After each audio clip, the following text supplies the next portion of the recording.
O Mestre ensinou: tudo aquilo que solicitarem através da prece, tenham a plena convicção de que já lhes foi entregue, assim, isso se concretizará na vida de vocês.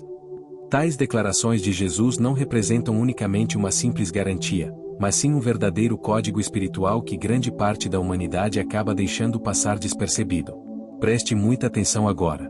O Filho de Deus não estava se referindo àquela prece tradicional, feita apenas de joelhos, baseada no desespero e na súplica angustiada. O ensinamento dele ia muito além disso. Ele estava revelando uma maneira de interceder que pouquíssimos conseguem assimilar. A prece que decreta, que crê fielmente e que se comporta como se o milagre já fosse um fato consumado, uma oração pulsante e geradora de vida. Ouça com cuidado, pois o que revelarei a seguir tem o potencial de transformar radicalmente a sua maneira de se comunicar com o divino, sobretudo, de fabricar a sua própria realidade cotidiana. As escrituras sagradas denominam isso como fé inabalável, enquanto o pensador Napoleon Hill batizou esse fenômeno de autossugestão. No momento em que essas duas formas de comunicação se entrelaçam, a inteligência dos céus e o controle da mente, surge um mistério que raras pessoas possuem a audácia de colocar em prática: a prece que cria. Hill notou que os indivíduos mais prósperos do planeta compartilhavam esse mesmo comportamento. Eles rogavam ou decretavam seus anseios diariamente, com uma intensidade de crença, nitidez e constância tão grandes, que suas mentes passavam a operar como se aquele desejo já fosse uma realidade palpável. E sabe qual era o resultado? O universo ao redor respondia. Isso ocorre porque o Criador se regozija com a convicção, e porque o reino material sempre obedece às ordens do reino imaterial. E o invisível, por sua vez, só se submete à consciência que acredita profundamente. Deixe-me questionar algo. Inúmeras vezes você já finalizou uma súplica sentindo insegurança, repleto de incertezas, imaginando que o Senhor não escutou? Em quantas ocasiões você se dirigiu a Ele com a alma aflita, em vez de um espírito totalmente seguro? Esse tipo de intercessão não edifica, pelo contrário, ela paralisa. Contudo, hoje você descobrirá um método inédito de orar. Aprenderá a invocar. Compreenderá como fazer preces de uma maneira que sintonize o seu íntimo com os planos que o Pai Celestial já reservou para a sua trajetória. Nos instantes que se seguem, guiarei você por essa jornada. Está preparado para modificar a sua existência utilizando a força da convicção que decreta? Então, continue me acompanhando. Antes de avançarmos, ouça isto com redobrada atenção. Ao concluir esta mensagem, revelarei a você uma prece misteriosa, uma oração pouco difundida, porém portadora de uma energia capaz de mudar tudo. Tratar-se-á de um decreto mental que reconfigura o seu inconsciente, ajusta a sua crença à atitude prática e desperta energias imperceptíveis ao seu redor. Contudo, para que essa prece surta efeito, é fundamental que você compreenda um conceito importantíssimo que pouca gente conhece. Suplicar, meus caros, não se resume a dobrar os joelhos e aguardar que as bênçãos despencam das nuvens enquanto você permanece inerte.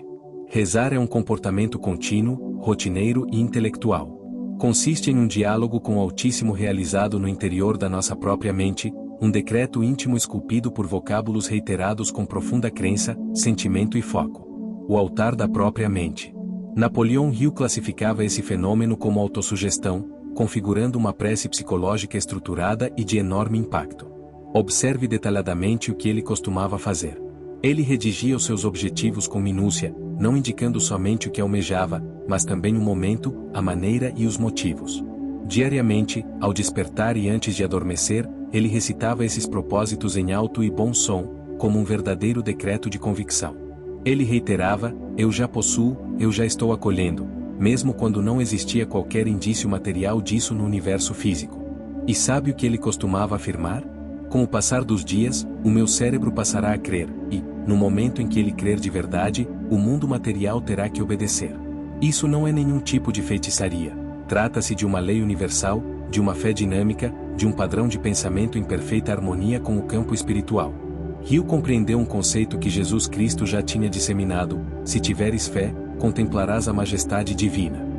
A instrução aqui não é enxergar para depois acreditar, mas sim acreditar primeiro para poder enxergar depois.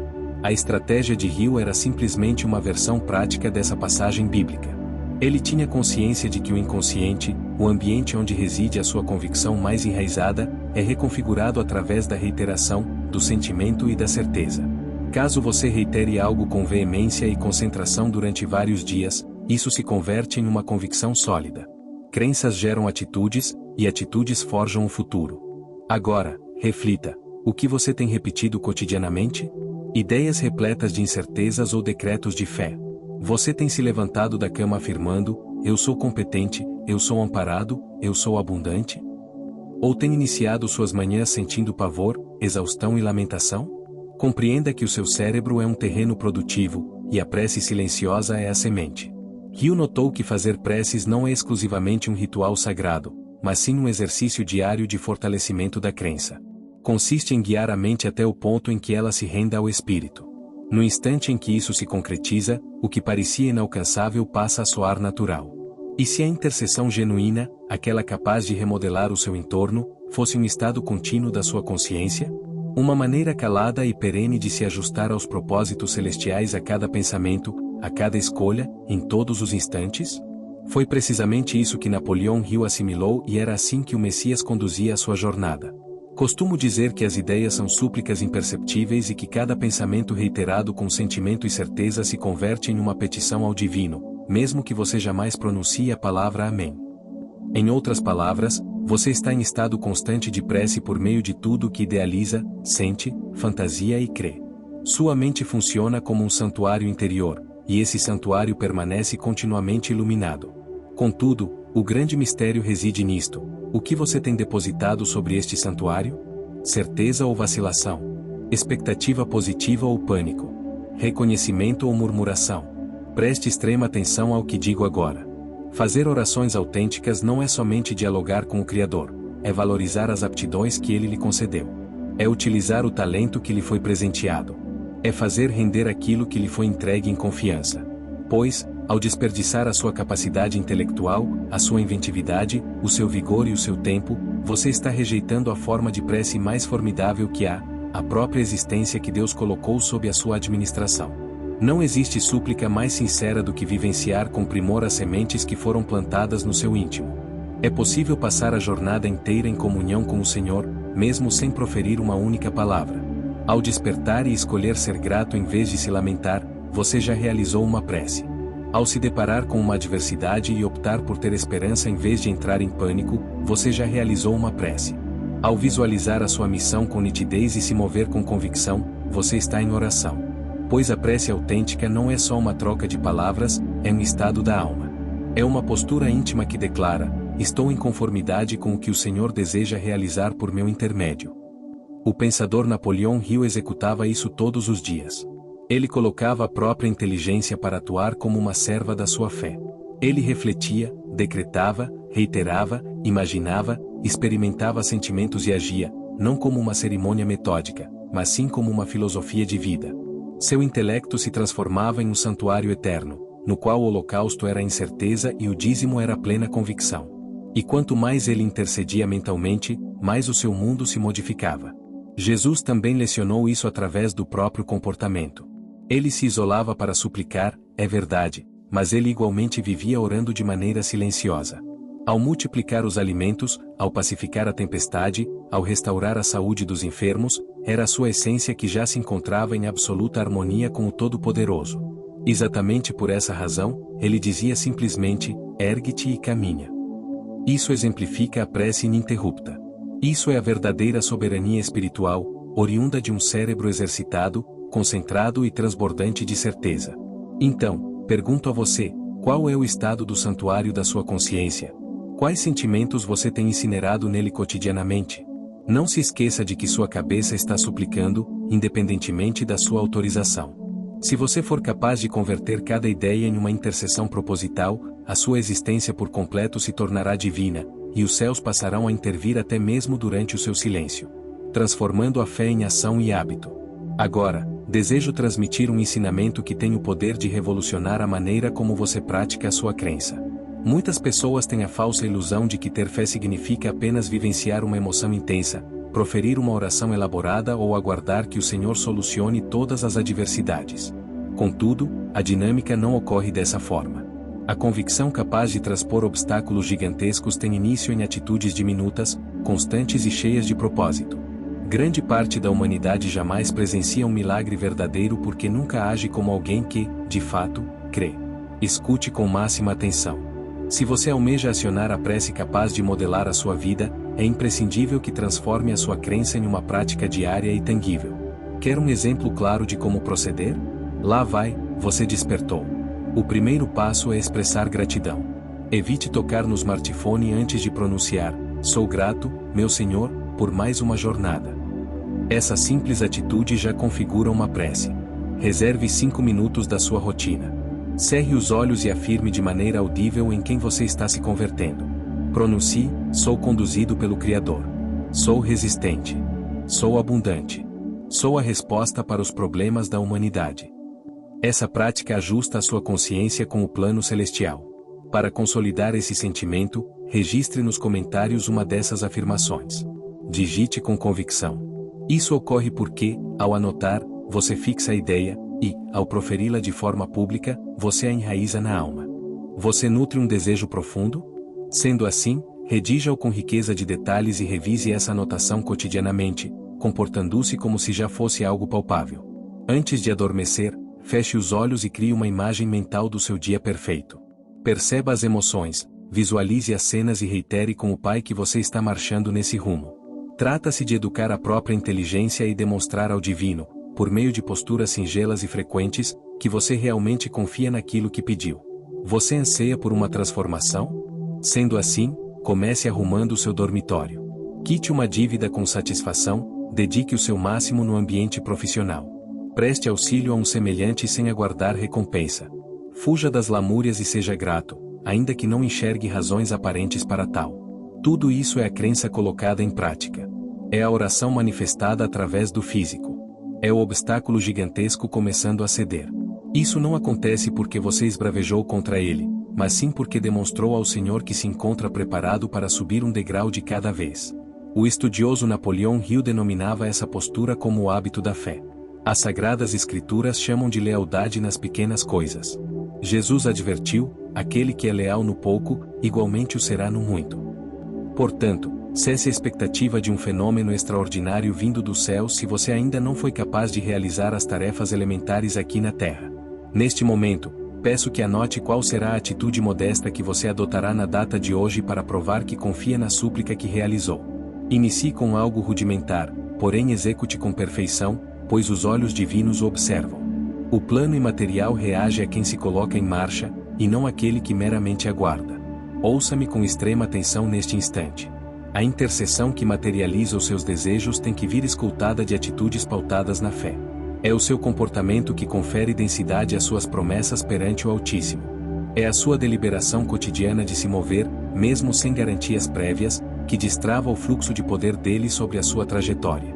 Isso se deve ao fato de que Deus não reage exclusivamente ao que sai da sua boca, ele reage àquilo que você faz com a crença que afirma ter.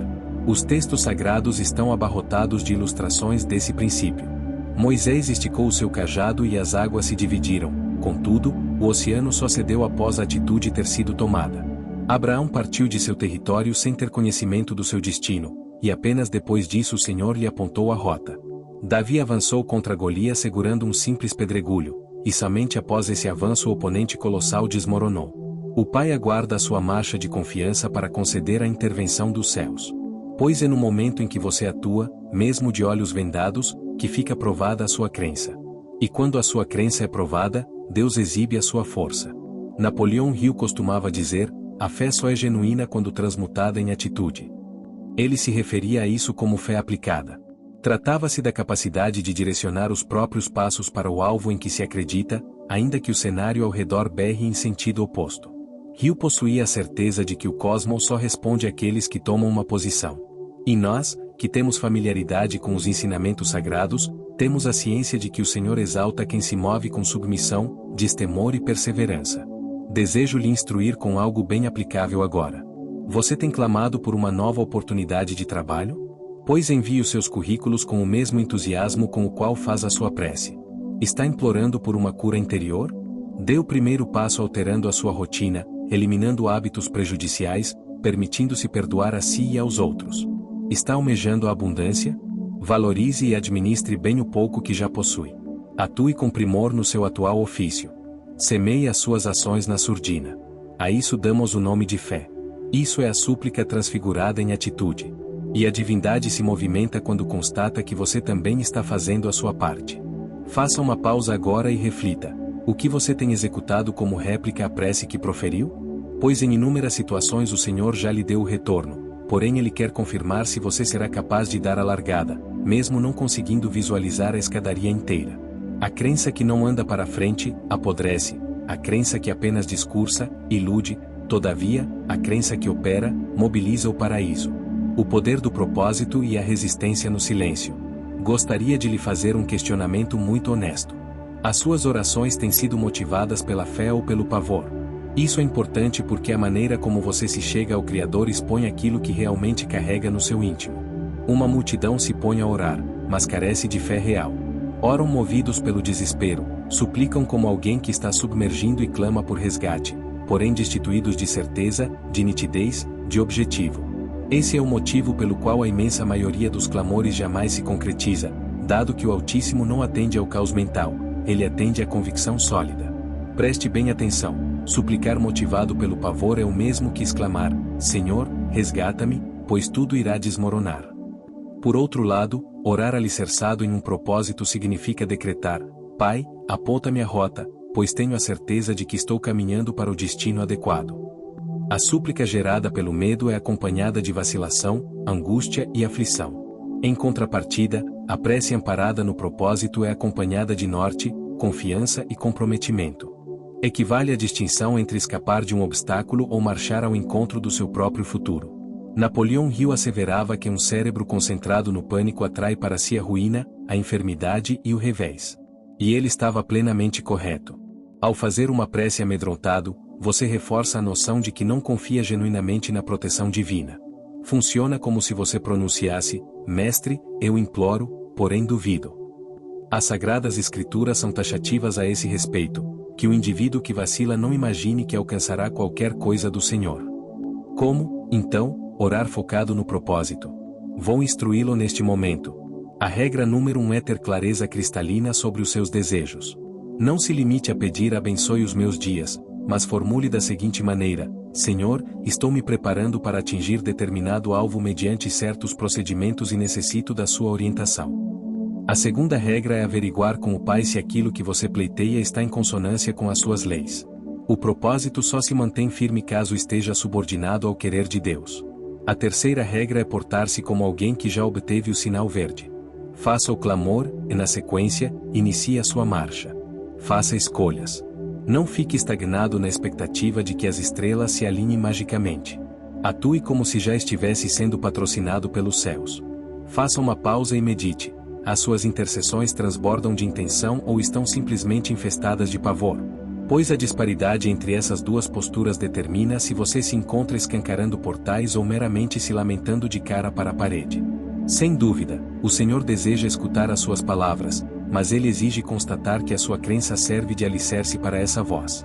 Neste instante, peço que suspenda qualquer outra atividade e me ouça com a alma receptiva. É muito cômodo nutrir a fé quando as engrenagens da vida funcionam perfeitamente. A verdadeira provação é sustentar essa crença inabalável quando o cenário se recusa a mudar, quando o firmamento soa inacessível. E a ausência de resposta divina ecoa mais forte do que a sua própria expectativa. É precisamente nesse ponto que a esmagadora maioria decide jogar a toalha. Eles chegam a orar imbuídos de fé, porém sucumbem na lacuna temporal que existe entre a súplica e a manifestação do prodígio. O que essas pessoas fracassam em compreender é que esse ato consiste em um teste rigoroso, cuja função é separar os que meramente cobiçam dos que, de fato, possuem a envergadura para abrigar a bênção. Napoleão Hill sentenciava, a tenacidade é a fronteira onde a convicção atesta a sua validade, e a razão estava com ele. A autêntica fé não se manifesta na introdução da súplica, mas no cerne do compasso de espera. Naquela fase em que tudo aparenta estagnação, em que não se vislumbra nenhum retorno, em que até as suas próprias emoções começam a hesitar. É nessa exata encruzilhada que a sua convicção deve permanecer ereta. O cerne da questão não é o que se sente, mas a deliberação de seguir confiando, inclusive em meio às trevas. O Messias suportou 40 dias na aridez do deserto antes de iniciar a sua trajetória pública. José foi comercializado pelos próprios familiares e permaneceu um longo período sendo forjado nas terras do Egito. O patriarca Abraão aguardou mais de 2 décadas pela concretização da promessa. Cada um deles atravessou uma época onde absolutamente nada aparentava progredir, contudo, nos bastidores do invisível, toda a estrutura estava sendo arquitetada. E é essa lição que exijo que assimile agora. A ausência de ruído da parte de Deus não significa uma recusa, trata-se de um processo de edificação. Sendo assim, de que forma é possível manter a crença irredutível durante a fase da espera? A primeira medida é blindar o seu intelecto.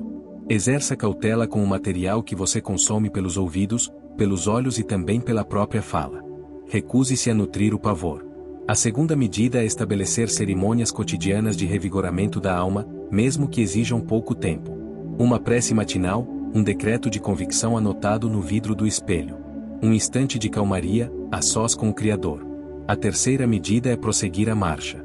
Não paralise a sua rotina aguardando a intervenção divina.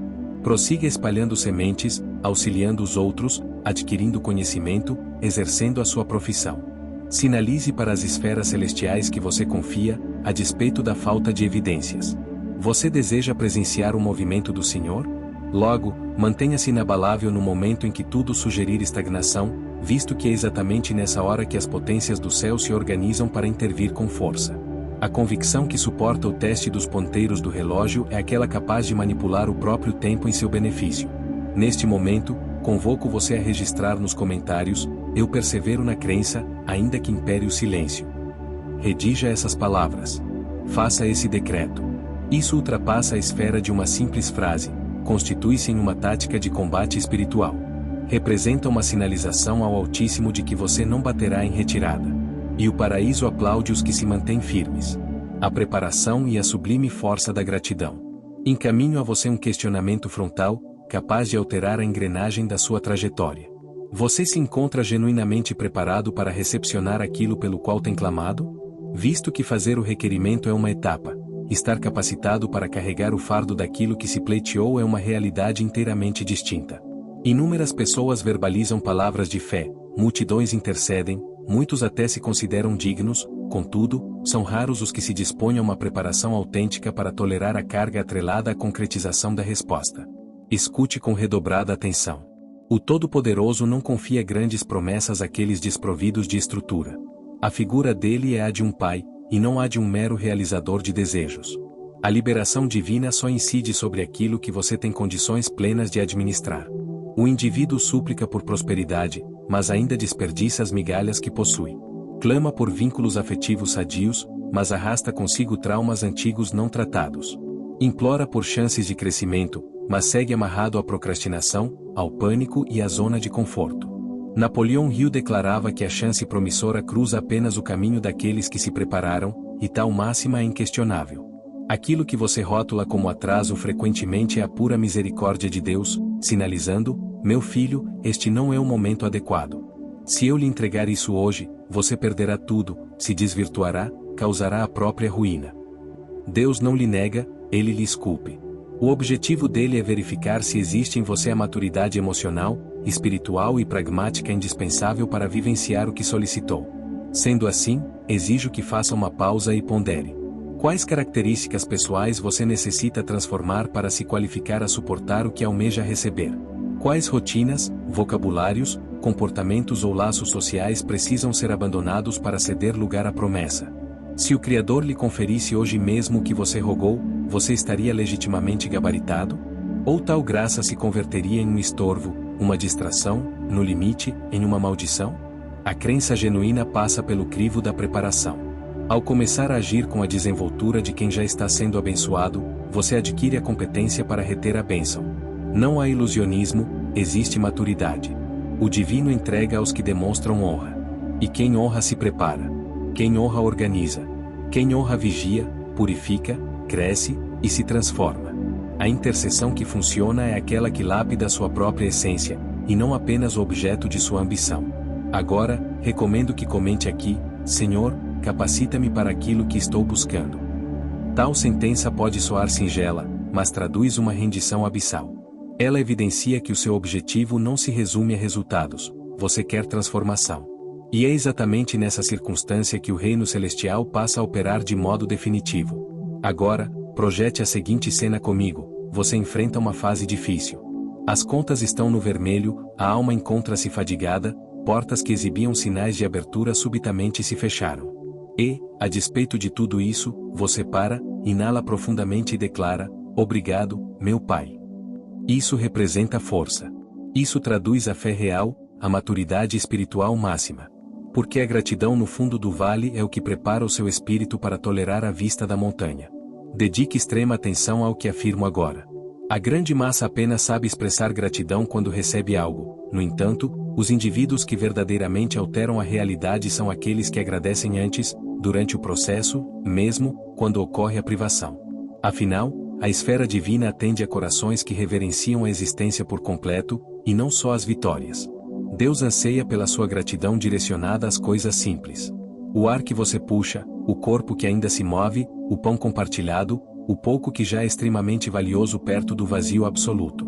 Napoleão Hill postulava que a emoção mais avassaladora para esculpir as profundezas da mente é a gratidão, pois ela eleva a frequência do cérebro, higieniza o campo emocional e sintoniza o espírito com as coisas mais elevadas.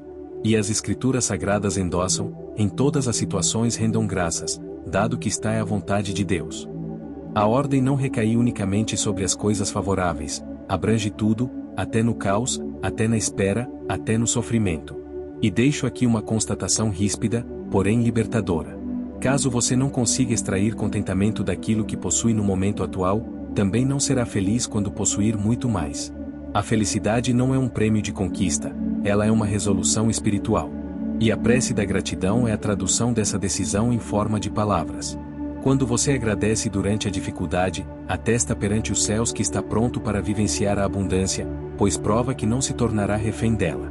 Sugiro que realizemos um exercício agora. Pare por um minuto e pense: o que eu tenho hoje que já representa uma resposta? Um teto para dormir, uma amizade, o amanhecer de um novo dia, uma oportunidade de dar um novo recomeço. Agradeça agora mesmo. Fale em voz alta ou registre nos comentários: sou grato, Pai, por absolutamente tudo que já tenho. Isso é intercessão, isso é preparação, isso é pura transformação. Aquele que louva no pouco torna-se merecedor do muito. Aquele que exalta em meio à dor atrai a cura espiritual. Quem honra o dia de hoje está qualificado para abraçar o futuro. A gratidão é o segredo silencioso dos que vencem, não por vias da sorte, mas por conta da fé intensamente cultivada. O decreto definitivo da sua nova identidade. Nesta última etapa, conduzirei você rumo a uma prece de encerramento, uma manifestação vigorosa que reunirá tudo aquilo que foi exposto aqui. Será uma oração designada a selar a sua nova postura identitária. Permaneça acompanhando até o desfecho. Cerre os olhos agora juntamente comigo, respire com profundidade e organize o seu íntimo, visto que esta não será uma petição comum. Trata-se da declaração de alguém que compreendeu que a convicção não se destina apenas a elaborar pedidos, mas a marcar um posicionamento de vida, que fazer preces vai muito além de falar com o divino, significando andar de mãos dadas com ele. Significa trilhar a jornada com percepção aguçada, com responsabilidade e com um propósito claro. Na data de hoje, você vai utilizar o seu próprio verbo para decretar em quem está se transmutando, e os céus reconhecerão a sua voz. Reitere as minhas palavras munido de fé, entregando a alma e com verdade. Senhor, recuso-me a continuar minhas preces na condição de quem implora favores. Anseio por interceder na postura de quem deposita plena confiança. Não desejo mais atravessar a vida como quem aguarda o acontecimento de um milagre. Almejo viver sob a ótica de quem já é o próprio milagre. Eu decreto que, a partir deste momento, o meu intelecto se converterá em um santuário. As minhas reflexões serão uma prece ininterrupta, os meus vocábulos carregarão poder e as minhas atitudes terão um rumo certo. Tenho fortaleza pois o Senhor se faz presente como a minha força maior. Sou próspero pois demonstro honra por tudo aquilo que já possuo. Sou conduzido pois o teu sopro espiritual reside em mim. Mesmo sob as intempéries dos dias árduos, eu tomo a decisão de agradecer. Inclusive quando os olhos não alcançam ver, eu escolho confiar. Mesmo no instante em que o cenário sugerir paralisação, eu seguirei marchando. Isso ocorre porque sei que, no momento em que ajo embasado na fé, o Senhor desencadeia a sua potência. Já não sou mais a pessoa do passado. Encontro-me em transformação para me tornar o ser exato que nasci para ser. Sou um filho querido. Sou legítimo herdeiro e acho-me devidamente pronto para vivenciar todo o roteiro que as esferas celestes arquitetaram a meu respeito. Sou profundamente grato, meu Deus, pela totalidade daquilo que já desfruto, e muito grato por todas as realizações que estão por vir, pois já as recebi por intermédio da fé. Amém. Feito isso, volte a respirar tranquilamente, sinta tudo isso em seu interior, pois algo essencial na sua estrutura mudou. Talvez a paisagem exterior ainda não mostre, mas, dentro da sua alma, o novo cenário já teve início. Prossiga incansável nesse trajeto. Mantenha a prática de orar com crença ativa, com atitude, com meta, antes de qualquer outra coisa, incorpore a própria intercessão que você gostaria de pronunciar. Atue como se já tivesse sido plenamente respondido. E caso este conteúdo tenha provocado reflexões valiosas, faça com que ele chegue a outra pessoa. Deixe o seu registro aqui embaixo. Eu declaro que o meu intelecto é um santuário ativo. E nunca se esqueça, o Pai ouve tudo, observa tudo, mas a engrenagem dele opera com máxima pujança quando percebe que você também tomou a decisão de se colocar em movimento. Aguardo você no nosso próximo conteúdo.